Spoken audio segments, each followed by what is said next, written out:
ब्रेकनंतर एक मोठी बातमी आहे। मीरा भाईंदरमध्ये बकरा वाद मुद्द्यावरून पुन्हा तणाव निर्माण झाला आहे। क्लस्टर 1 परिसरामध्ये काल रात्रीपासून मोठा तणाव पाहायला मिळतोय। एका बाजूला विश्व हिंदू परिषद आणि बजरंग दल कार्यकर्त्यांनी क्लस्टर 1 परिसराला घेराव घातलेला आहे, तर काल रात्री घडलेल्या घटनेनंतर परिसरामधील वातावरण अधिकच गंभीर बनलंय। परिसरात मोठ्या संख्येने जमलेल्या नागरिकांनी हनुमान चालीसा पठण केलं। यावेळी पोलिसांनी लाठीचार्ज करून काही जणांना ताब्यात घेतलं आणि त्यामुळे तणाव कमी करण्याचे प्रयत्न एक प्रकारे या ठिकाणी सुरू आहेत, मात्र तरीही मोठी गर्दी या ठिकाणी पाहायला मिळते आहे।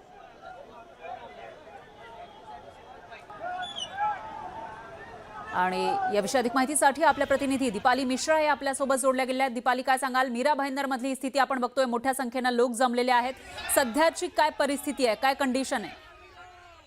परिस्थिती खूप वाईट आहे। इथे RSS VHPचे जे मुले आहेत ते थांबायला बघत नाही आहेत। इथे सगळे नेता येऊन घोषणाबाजी करून चालले आहेत। इथे डुक्कर आणून अजून जे वाद आहे ते मोठ्या प्रमाणे पेटलेला आहे। पोलीस दल जे आहे थांबवायचा प्रयत्न करत आहे, पण लोक ऐकायला तयार नाही आहे। आणि ह्यांची पार्श्वभूमी एकच आहे की बकरे जे आहे ते सोसायटीमधनं बाहेर काढा, त्यानंतरच आम्ही थांबणार आहोत। आणि पोलीस सुद्धा मोठ्या संख्येने आपल्याला दिसत आहेत, काही लोकांची धरपकड होताना दिसते, त्या बाबतीमध्ये काय माहिती आहे?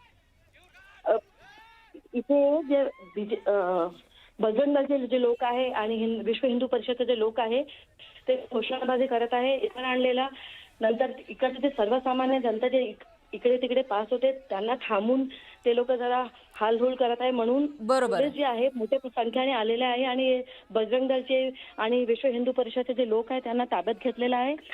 बरोबर आहे दीपाली, याविषयीची अपडेट आपण घेत राहूया। दरम्यान आमदार नरेंद्र मेहता हे आपल्यासोबत जोडले गेलेले आहेत, त्यांचं नेमकं काय म्हणणं आहे आपण जाणून घेऊयात। नरेंद्र मेहताजी, काय सांगणं आहे तुमचं? आता आपण बघतोय की एकीकडे विश्व हिंदू परिषदेचे कार्यकर्ते असतील किंवा दुसरीकडे पोलीसही मोठ्या संख्येने जमलेले आहेत आणि तणाव पाहायला मिळतोय। नाही बघा, या दरवर्षी या सोसायटीमध्ये हाच प्रॉब्लेम होतो, दरवेळी ते मनमानी करतात आणि या तक्रारी गेल्या 2 दिवसापासून साक्यात चालू आहे। जे आज केलं ते प्रशासन त्यावेळी करता आलं, पण सर्वजण एकमेकावर ढकलत होते, तुम्ही करा तुम्ही करा तुम्ही करा।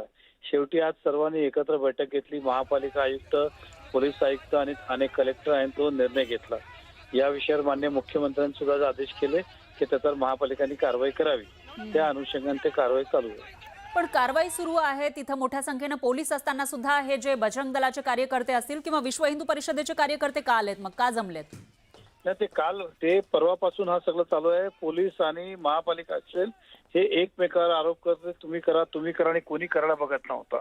आणि त्या लोकांची भावना तीव्र झाली की तुम्ही बेकायदेशीर सोसायटीमध्ये एवढे 40-50 बकरे आणून ठेवू शकत नाही, म्हणून तो विषय तो पेटला। आणि मग नंतर आज कुठे जाग आली प्रशासनाला आणि तिघांनी एकत्र बैठक घेतली, कलेक्टर, पोलीस कमिशनर आणि महापालिका आयुक्तांनी तो निर्णय घेतला की ते बकरे तिकडनं काढायला पाहिजे। हे कालच करू शकले असते, पण ते नरेंद्र मेहता, तुमचं म्हणणं लक्षात आलं आहे। दरम्यान तुम्ही न्यूज 18 मराठीशी बोललात त्याबद्दल धन्यवाद। यानंतर किरीट सोमय्या हे आपल्यासोबत जोडले गेलेले आहेत, त्यांची प्रतिक्रिया आपण घेऊयात। किरीट सोमय्याजी, मीरा भाईंदरमध्ये तणाव पाहायला मिळतोय आणि तुमची यावर नेमकी काय प्रतिक्रिया आहे? प्रश्न तो नाही, खूप मागले आहे काही धर्मांध मुस्लिम हे वोट जिहादी नेते आणि त्यांना उद्धव ठाकरे सेना, MIM, काँग्रेस हे वोट जिहाद नावाने समर्थन करतात। हिंदू सोसायट्यांमध्ये जे कॉस्मोपॉलिटन सोसायट्यांमध्ये अशा प्रकाराने भीती पसरवणे, बकरे आणणे, कुर्बानी करणे, व्हेजिटेरियन आहेत, जैन लोक आहेत, तुम्ही करा ना कुर्बानी, महापालिकेने व्यवस्था केली आहे तिथे करा। या सोसायट्यांमध्ये कशाला? न्यायालयाने पण अनेक वेळा सांगितलंय।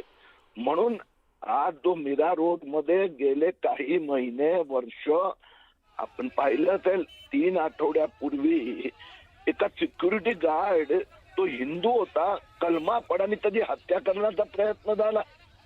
म्हणून नया नगरला नया पाकिस्तान बनवण्याचं कारस्थान, आणि त्यामुळे आज तिथला काही हिंदूंनी पण प्रतिक्रिया दिली।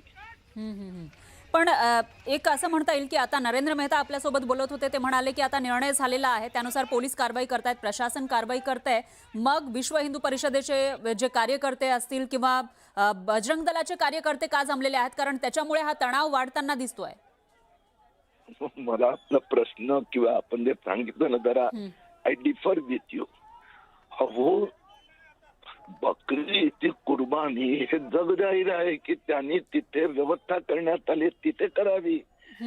हे जाणून बुजून काही ते आणतात हे जे मुस्लिम धर्मांतर. मग पोलीस त्यांच्यावर कारवाई करत नाहीये का? जर तसा नियम आहे तर पोलीस त्यांच्यावर कारवाई करत नाहीयेत? काही आपण शांतपणे बोलायचं आणि समोरच्यांना बोलू द्यायचं. बोला असं आहे. बोला नाही ते पण शांतपणे बोला. म्हणजे मुद्दा असा आहे हे गेल्या वर्षी पण इथं झालं होतं. 3 आठवड्यापूर्वी आता प्रकाराने हत्या झाली. म्हणून मुद्दा असा आहे की त्या कॉस्मोपॉलिटन सोसायटीत जिथे हिंदू राहतात तिथे का जाणून बुजून बकऱ्या आणणे. म्हणून ज्या अधिकाऱ्यांनी जबाबदारीने असं होऊ दिलं तो तर आहे जबाबदार. पण जे धर्मांध नेते अशा प्रकारांचे जाणून बिजून हिंदूंमध्ये दहशत माजवण्याचा प्रयत्न करतात तर त्याच्यावर जर इथला काही तरुणांचा भावना ते का अजून बकरे निघाले नाहीत तिथे अजूनही काही तिथे आहेत. आणि म्हणून मुद्दा असा आहे की या धर्मांध मुस्लिम जिहाद्यांना समजावून घ्यावं लागणार हे हिंदुस्तान आहे. तुमचा मुद्दा लक्षात आला आहे किरीट सोमय्याजी. धन्यवाद. तुम्ही न्यूज 18 मराठीशी बोललात त्याबद्दल.